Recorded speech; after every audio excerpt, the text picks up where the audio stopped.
Pour patienter en toute quiétude, Virginie a trouvé une solution. Depuis le don d'ovocytes, elle pratique l'auto-hypnose afin de faciliter l'implantation des embryons. C'est aussi un moyen efficace pour chasser le stress inutile. Vu que je n'allais pas bien du tout cet été, donc je me dis il faut que j'aille vers cette tentative en étant le plus détendu possible. J'ai trouvé un CD sur le travail de relaxation, mais complètement dédié à un traitement de FIV. Donc c'était exactement ce qu'il me fallait. Donc il faut se mettre au chaud, parce que généralement on s'endort. Et pour cette prochaine partie Hop là. de votre voyage. Donc il y a 2 parties. Une première partie, c'est depuis le début du traitement jusqu'à la ponction. Et la deuxième partie, c'est à partir du transfert des embryons. Donc on fait tout un travail d'abord sur la respiration, et puis sur la visualisation des différentes parties du corps et tout ça. Mais ça, c'est le travail classique de la relaxation, de la sophrologie. Inspirez. Expirez. Libérez la tension, l'angoisse et le stress.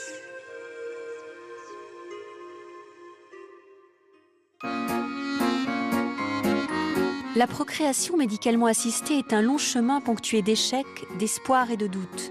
Et pour tenir le cap, il ne faut jamais oublier que le désir d'enfant est d'abord la volonté d'un couple.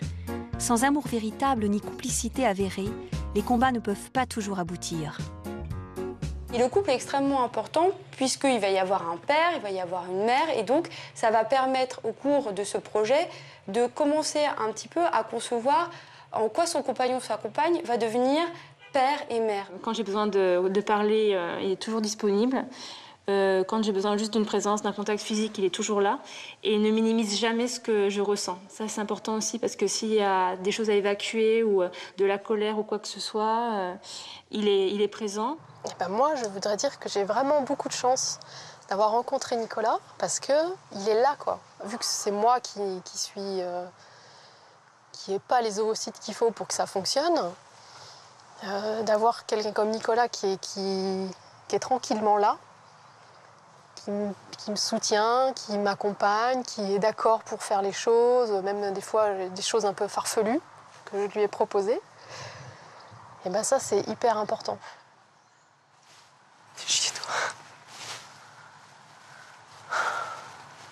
Moi, ce que je voulais dire sur l'infertilité, c'est que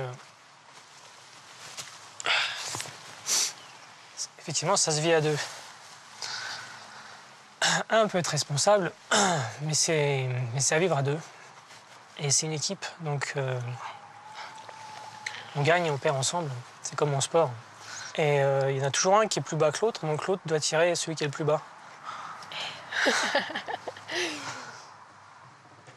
Mais il ne faut pas avoir de sentiment de responsabilité envers l'autre. Sinon, ça veut dire déjà que votre couple, il va pas bien.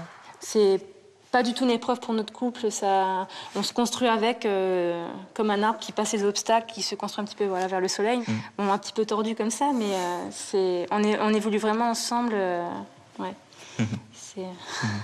En PMA ou au cours d'un projet d'enfant qui est un petit peu complexe, un petit peu difficile, la femme va se sentir isolée puisque c'est elle qui va supporter les traitements et elle va donc s'isoler. Elle va avoir besoin d'un compagnon qui la soutienne. Chez moi, la douleur, elle est vraiment très très profonde, quoi. J'ai vraiment l'impression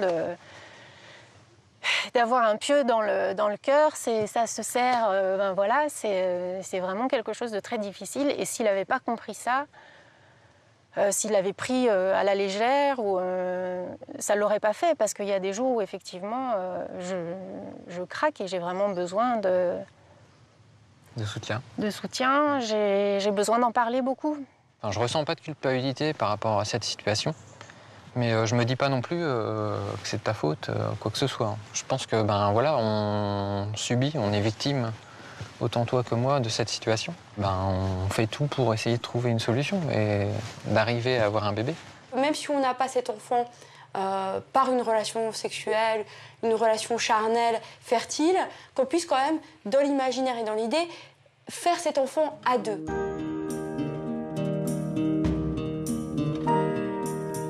Plusieurs mois ont passé. C'est l'heure du bilan pour ces 4 couples qui espèrent un enfant depuis tant d'années. À Toulouse, Émilie et Mathieu s'apprêtent à vivre un moment majeur. C'est le jour de l'échographie du premier trimestre, étape qu'ils n'ont encore jamais franchie malgré les 6 débuts de grossesse d'Émilie. Je suis pas capable de faire un bébé de 7 cm déjà. Je me vois pas, j'imagine pas. J'ai toujours fait des nounours guimauves, des haricots, des pois chiches, des grains de riz. Du coup, ça fait bizarre de passer à la suite. Ouais.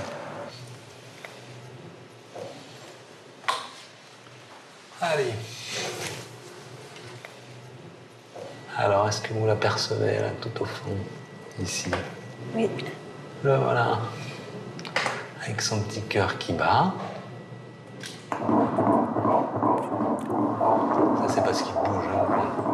Alors ça, c'est les petites jambes vers le haut. Vous voyez, les 2 jambes qui bougent, hein, avec les pieds au bout. On voit le bout de son nez. Bah là, la nuque, elle est normale. Hein. Complètement normale. Et donc, il va très bien. Pour toutes les femmes, c'est une échographie qui est pleine d'émotions, peut-être encore plus pour elle. Donc, elle en a déjà eu beaucoup, donc les émotions, elles commencent à...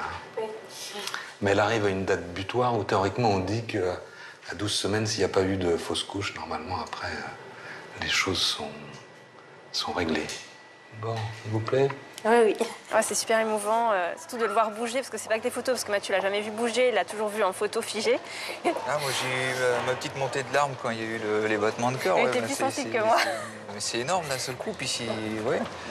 C'est marrant, parce que du coup, on s'y attendait plus, on est tellement habitués à... On se sentait pas capable de faire un résultat comme ça. Là, ouais, comme tout le monde. Après 6 fausses couches et autant de déceptions, place à l'euphorie pour Émilie et Mathieu. Les craintes du premier trimestre se sont envolées et ils peuvent désormais se projeter avec joie dans leur vie avec bébé.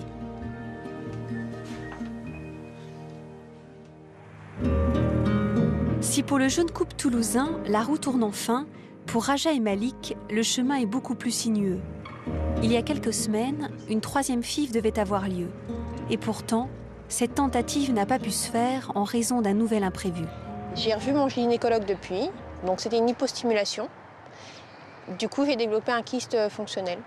Donc c'est un follicule qui a plus grossi que les autres et donc on a tout arrêté depuis pour attendre comment ça évolue et reprendre par la suite. Soit on laisse les choses se faire naturellement, soit on arrête parce que j'en ai marre que tu prennes ce genre de traitement et avec les complications que ça peut engendrer, les effets secondaires qui ne sont pas forcément tout le temps maîtrisés. Rien que l'histoire du kyste, moi je sais que ça a mis quand même les boules. Non, moi je n'imagine pas l'échec. Mais je ne pense pas à une solution annexe. On aura un enfant. Et le désir d'enfant est toujours là. Et avec tout ce qu'on a patienté, tout ce qu'on a vécu, on le veut encore plus, quoi. Parce que c'est le moment où il arrivera, on saura qu'on n'a pas fait tout ça pour rien. Des fois, je me dis, s'il faut qu'on reste seulement 2, on restera 2 et puis c'est tout. Mais c'est sûr que j'aimerais bien aussi un petit enfant, oui, ça c'est sûr. Hein. Aucune circonstance ne semble atteindre la volonté de Raja et Malik. La jeune femme devra traiter son kyste avant de retenter une fécondation in vitro dans les prochains mois. Ils croient en leur bonne étoile et restent persuadés que le temps leur donnera raison.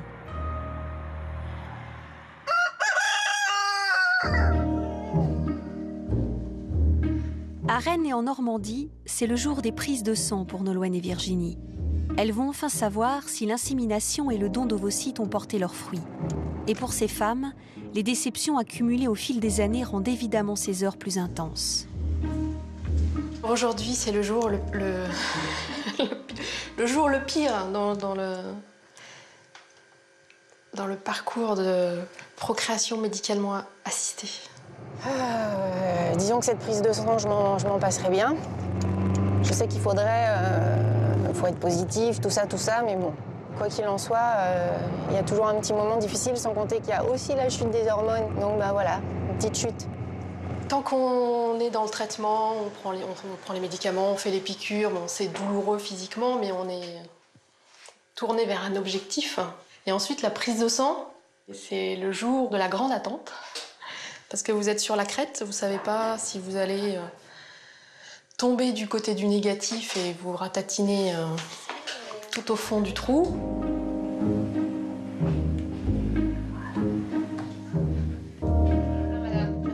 Ma boîte à rêves et ma boîte à imagination, tout ça, elle est plus que vide.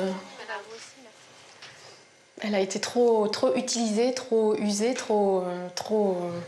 il n'y a plus grand-chose au fond de la boîte. Oui.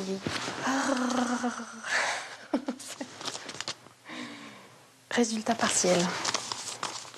C'est terrible.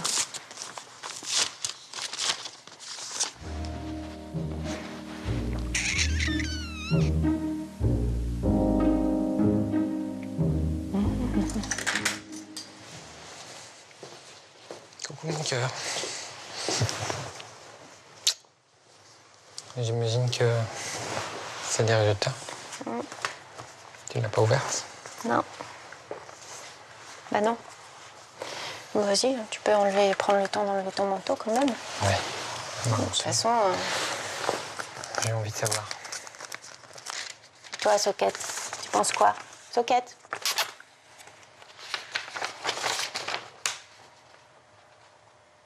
Ça va pas être pour cette fois. Non. Ouais.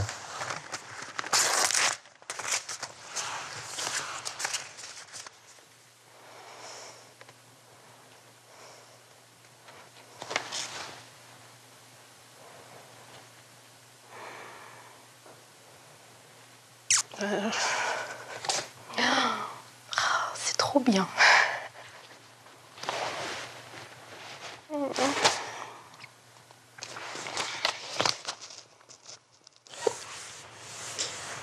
Laisse-toi aller.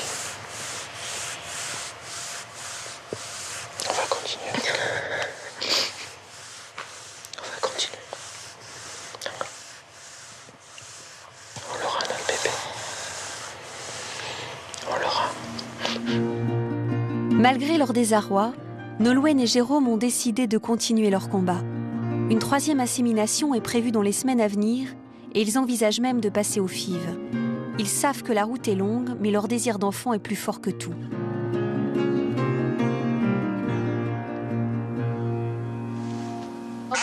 Oui. Tu m'entends? Bah oui, moi je t'entends. Alors? Et Oui. oui. Ça a marché? Oui. C'est vrai? C'est vrai? Bah oui, c'est vrai. C'est super. Et... Bon, on va pas s'emballer un peu? On va pas s'emballer, non. D'accord. Bon, super. À tout à l'heure. Ouais. Allô, c'est pas facile la communication avec l'étranger. Ce soir-là, j'étais au travail, en Sicile, et j'étais complètement sidéré, parce que pour moi, après le rendez-vous qu'on avait avec le médecin le jour du transfert, pour moi, c'était clair qu'il n'y avait aucune chance que ça fonctionne. J'arrivais pas à y croire, en fait. J'étais dans un état de sérénité, mais je flottais sur mon nuage. C'était extraordinaire. Je crois que je m'en souviendrai toute ma vie, parce que c'était vraiment inespéré, quoi. Après des années de déboires et une route chaotique, Virginie et Nicolas peuvent savourer leur bonheur incroyable. Ils ont surmonté tristesse et déconvenus sans jamais oublier leur objectif. Et leur patience a été doublement récompensée puisque ce n'est pas un, mais 2 bébés qu'ils attendent. C'était tellement difficile pour arriver jusque-là, qu'on a mis tellement de temps pour y arriver. Toute la longueur du chemin et l'investissement psychique que ça demande. Et on sait que cette chance qu'on a eue, cette immense chance qu'on a eue, elle ne sera pas donnée à tout le monde. Par contre, ce qu'il faut, c'est que si on veut réellement un enfant, il faut vraiment aller jusqu'au bout. En tout cas, c'est possible. C'est possible, oui.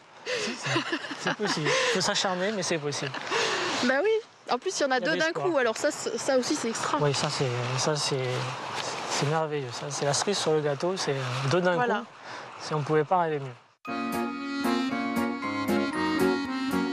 Comme les enfants de Virginie et Nicolas ou Émilie et Mathieu, plus de 20 000 bébés vont naître cette année grâce à la science. Et pour les couples qui ont épuisé toutes les possibilités d'obtenir un enfant biologique, il y a aussi l'adoption. Sans compter qu'à l'avenir, certaines techniques apporteront de l'espoir au plus grand nombre. Utérus artificiel, mère porteuse ou congélation d'ovocytes, la parentalité de demain doit encore s'inventer. Parce que la médecine peut guérir et que le miracle de la vie restera une énigme à jamais, il faut persister quand on veut...